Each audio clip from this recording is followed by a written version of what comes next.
राज्य में ही आज अभियान चलाया गया था डीजी साहब के डायरेक्शन से। जो विसंगठित अपराध है गैंगस्टर्स हैं उनके खिलाफ, तो एसपी साहब हनुमानगढ़ और उसकी टीम के पास एक विशेष इनपुट था कि एक जो गैंग है वो हथियारों की बड़ी खेप लेके यहाँ से गुजरने वाली है। तो उस इतला पे लोकल थाने के कांस्टेबल रामनारायण और राकेश और इनके साथ में जो एएसआई है किशोर मान, इन्होंने नाकाबंदी करके और उसमें 2 अभियुक्त पकड़े, उनको डिटेन किया। तो इसमें कुल 11 पिस्टल और 22 मैगजीन इसमें बरामद की और बरामद करके मौके की कार्रवाई करके और उनको थाने पे ला रहे हैं। इनके खिलाफ 2 मुलजिम पकड़े हैं, अमनदीप उर्फ कैप्टन और दूसरा है पवनदीप उर्फ बिल्ला उर्फ सन्नी।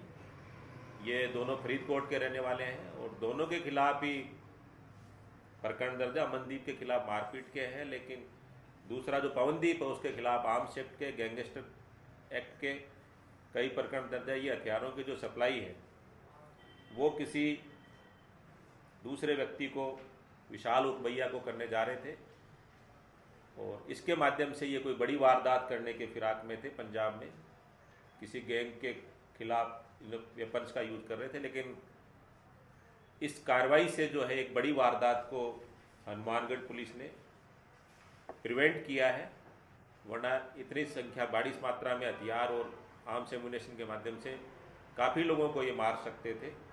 तो ये एक विशेष उपलब्धि है हनुमानगढ़ पुलिस की।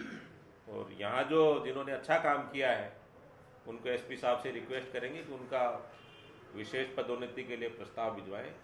और लगातार जो है गैंगस्टर्स के खिलाफ हनुमानगढ़ पुलिस निरंतर कार्रवाई कर रही है और बाकी पूरे राजस्थान में आज जो है ये अभियान चलाया हुआ था। तो इसमें काफ़ी सारे हथियार बरामद हुए हैं, कई एनडीपीएस के केस दर्ज हुए हैं, एक्साइज एक्ट के केस दर्ज हुए हैं और जगह जगह ठिकानों पे हर जो बदमाश अपराधी है, जो फरार है या जो पकड़ा नहीं गया है या जिसके खिलाफ केस पेंडिंग है या जो उसके फॉलोअर्स हैं, उन सभी के खिलाफ इफेक्टिव कार्रवाई डीजी साहब के और डीजी ऑपरेशन के निर्देशानुसार आज पूरे मेरी रेंज में भी चलाई गई थी। तो ये एक बड़ी उपलब्धि है। सर, ये जो गोन में जो बनते हैं वो वेपन है, लेकिन इनकी मारक क्षमता भी जो है उतनी ही है, इनकी क्वालिटी भी उतनी ही अच्छी है कि किसी भी काम में ले सकते हैं। कोई बड़ा जो मतलब आपका ऑपरेशन करने में, किसी को मारने में उसी तरीके का इनका जो प्रभाव है। इस पहले ये किसी गैंग में गैंगस्टरों के आपस में इस्तेमाल होने थे, कोई गैंगवार जो दूसरे पड़ोसी जो स्टेट है उसमें किसी गैंग के लिए मंगाए गए थे और उसका ऑब्जेक्ट जो था दूसरे लोगों को मारने का था। ये सर कहाँ से उसमें थे और जो आ रहे थे मध्य प्रदेश से आ रहे थे और जाने थे इनको फरीदकोट जाना था पंजाब में। और बाकी जो वहाँ के जो लोकल गैंग है उसको हम नाम आपको नहीं बता रहे हैं, लेकिन किसके लिए आने थे वो भी इन्वेस्टिगेशन चल रहा है, उसके बाद हम और डिटेल में।